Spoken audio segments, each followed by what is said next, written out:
नमस्कार सभी को। क्या आप भी एक ऐसे व्यक्ति के साथ हैं जो व्यवस्था परिवर्तन के नाम पर केवल अपनी राजनीति चमकाना चाहता है? एक कहानी पे बात करते हैं। राजीव दीक्षित के जाने के बाद बहुत लोगों ने राजीव दीक्षित का राजनीतिक लाभ लिया। उसमें बहुतों ने अपनी सरकार बना ली। जो व्यवस्था परिवर्तन के लिए उन्होंने माहौल बनाया, उस माहौल का दुरुपयोग केवल और केवल नेता परिवर्तन और पार्टी परिवर्तन में होता रहा और अभी तक होता रहा है। इसका कारण क्या है? इसका सबसे बड़ा कारण यह है कि जो व्यवस्था में है, जो इस सिस्टम को चला रहा है, जो पार्टियां इस सिस्टम को चला रही हैं, उनके अनुसार से व्यवस्था परिवर्तन की जरूरत नहीं है। लेकिन जो सत्ता में नहीं है, वो अपने तरीके से चाहती है कि कैसे वो सत्ता में है।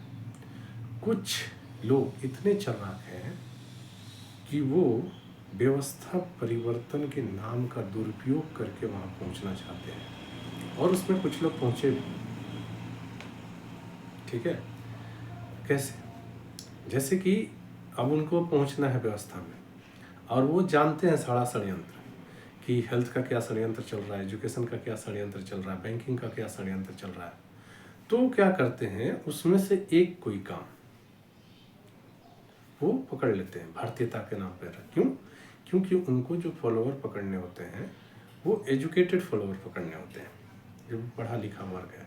अब पढ़ा लिखा वर्ग षड्यंत्र को अच्छे से समझ सकता है, पढ़ा लिखा वर्ग देश की जो हालत है उसको अच्छे से समझ सकता है। तो राजीव दीक्षित ने जो माहौल तैयार किया, जो श्रोता तैयार किया, जो अपना एक वर्ग तैयार किया, उस वर्ग का शोषण हो रहा है व्यवस्था परिवर्तन के नाम पर। व्यवस्था परिवर्तन का मतलब केवल और केवल पार्टी परिवर्तन और नेता परिवर्तन तक सीमित हो गया है। क्यों? लेकिन व्यवस्था परिवर्तन का मतलब होता है आर्थिक सामाजिक दर्शन परिवर्तन। कभी भी नेता परिवर्तन और पार्टी परिवर्तन से व्यवस्था परिवर्तन नहीं हो सकता, असंभव है। कैसे असंभव है? अगर आपके पास एक मशीन है, उस मशीन से जूता बनता है और आपको चप्पल बनाना है, तो आप मशीन चेंज करेंगे या वहाँ पर बैठा हुआ वर्कर चेंज करेंगे? मशीन चेंज करेंगे, क्योंकि वर्कर चेंज भी कर देंगे तो जूता निकलता था जूता ही निकलेगा, चप्पल निकलेगा नहीं। उसी तरह व्यवस्था है। ये जो पूंजीवादी व्यवस्था है, इसे शोषण हर क्षेत्र में होगा। हेल्थ में हो गया, एजुकेशन में हो गया, बैंकिंग में हो गया, आपका खेती में हो गया, हर क्षेत्र में।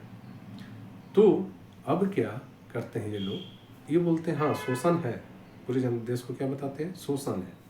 शोषण है तो क्या किया जाए? हम शोषण से मुक्त करेंगे। लेकिन तुम शोषण से मुक्त करोगे, जैसे कि एक जूता बनाने वाला मशीन जो है, आपको चप्पल बनाना है, कोई बोल रहा है कि नहीं जूता के बदले हम चप्पल देंगे, तो चप्पल बनाने वाली मशीन तो चाहिए ना। उसी तरह जो बोल रहा है ये व्यवस्था खराब है, तो उसके पास कोई व्यवस्था होनी चाहिए ना जिसको वो लागू करेगा। आप उनसे अगर व्यवस्था पे बात करेंगे तो केवल गोल मोल बात करके वो इससे बचेंगे। वो क्या बोलते हैं कि हम इसमें थोड़ा बहुत सुधार कर देंगे, एजुकेशन है थोड़ा सुधार कर देंगे, हेल्थ है उसमें थोड़ा बहुत सुधार कर देंगे। लेकिन एक बात है, ये जो सुधार है, सुधार व्यवस्था परिवर्तन नहीं है। कभी भी सुधार जो होता है वो कब किया जाता है? जब कोई चीज़ अच्छी है और उसमें थोड़ा सा खराबी आ गया तो वो सुधार होता है। लेकिन कोई चीज़ इसीलिए केवल बनी हो कि इससे केवल और केवल यही चीज़ प्राप्त होगा, तो उससे सुधार से नहीं होगा, पूरा का पूरा सिस्टम चेंज करना पड़ता है। उस सिस्टम का नाम है सोशियो इकोनॉमी, सामाजिक आर्थिक दर्शन।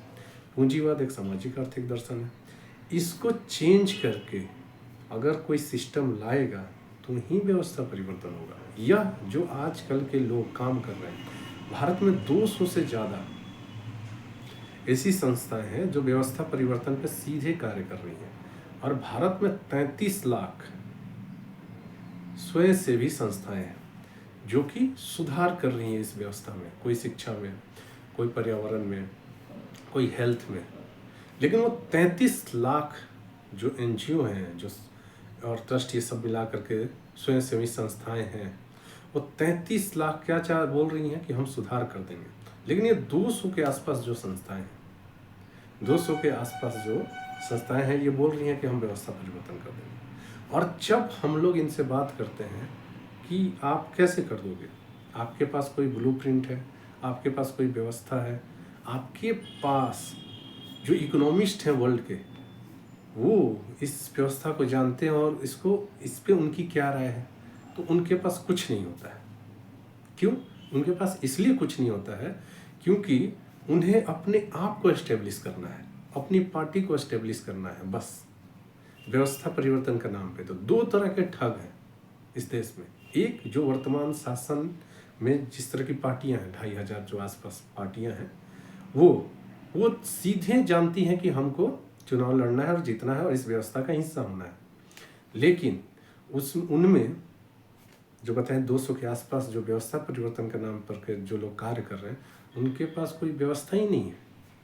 और दिक्कत क्या है? दिक्कत ये है कि जो लोग व्यवस्था परिवर्तन में सहायक हो सकते हैं, उनका ये दुरुपयोग कर रहे हैं, उनके जीवन को अपने लिए प्रयोग कर रहे हैं, अपने जो अहंकार है उसके पूर्ति के लिए।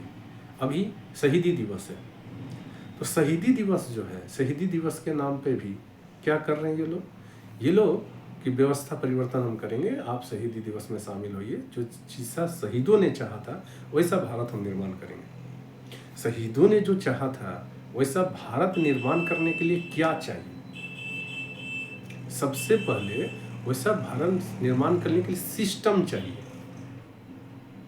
और वो सिस्टम किसके पास है? क्योंकि बिना सिस्टम का तो होगा नहीं। तो ये बिना सिस्टम का चले हैं सिस्टम को चेंज करने। कभी भी कोई भी कार्यकर्ता, भारत में अभी लाखों लोग काम कर रहे हैं व्यवस्था परिवर्तन के ऊपर, मैं उनसे मुखाफित हो गया कि आप जो काम कर रहे हैं, लाखों लोग, वो पूछिए जिनके पीछे आप चल रहे हैं, उनके पास कोई व्यवस्था है? नहीं व्यवस्था है तो बोलिए लिखने। क्यों? क्योंकि वो आपका जीवन बर्बाद कर रहे हैं, वो आपका समय बर्बाद कर रहे हैं, और आप देश की संपत्ति हैं। जो लाखों लोग काम कर रहे हैं व्यवस्था परिवर्तन के ऊपर, वो देश की संपत्ति है, उनका भारी दुरुपयोग हो रहा है। क्यों दुरुपयोग हो रहा है? क्योंकि आप केवल किसी व्यक्ति को बनाने के लिए काम कर रहे हैं, आप केवल किसी पार्टी के लिए काम कर रहे हैं, जबकि आप चाहते हैं व्यवस्था परिवर्तन। तो जो लोग व्यवस्था परिवर्तन सच में चाहते हैं, उनका दुरुपयोग ना हो। शहीदी दिवस के नाम के रूप में, व्यवस्था परिवर्तन के नाम के रूप में, राजीव दीक्षित के नाम के रूप में, और भी जो भी सुभाष चंद्र बोस के नाम के रूप में, शहीदों के नाम के रूप में, ये केवल और केवल दूसरे दर्जे के ठग हैं जो कि व्यवस्था में पहुंचना चाहते हैं, और पहुंच करके ये उनसे भी खतरनाक उस शोषणकारी व्यवस्था के अंग बनेंगे। इसका एक बहुत बड़ा उदाहरण अन्ना आंदोलन के बाद सामने आया। अन्ना आंदोलन जो हुआ, उसका आधार राजीव दीक्षित थे कि व्यवस्था परिवर्तन होना चाहिए, और व्यवस्था परिवर्तन के नाम पर अरविंद केजरीवाल सामने आए।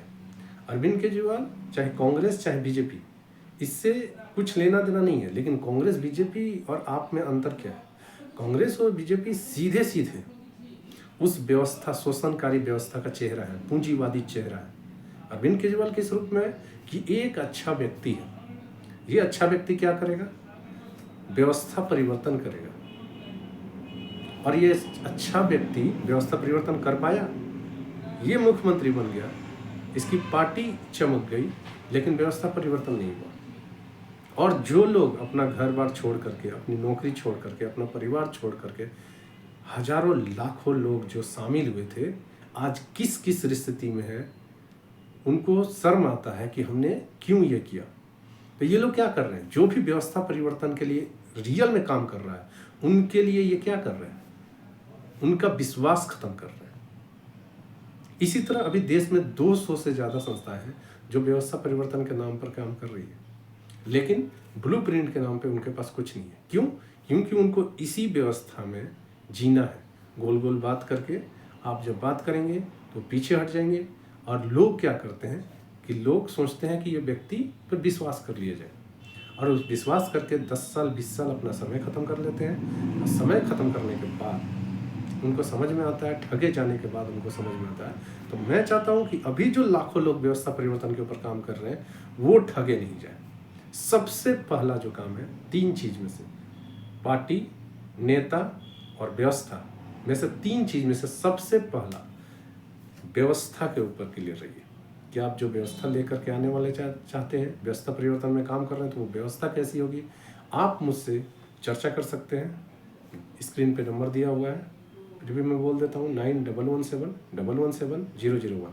व्यवस्था क्या है, क्या बदलने से व्यवस्था परिवर्तन हो जाएगा, और कौन कौन व्यक्ति अपना चेहरा चमकाने के लिए, अपनी पार्टी चमकाने के लिए काम कर रहे हैं, उनसे बचे।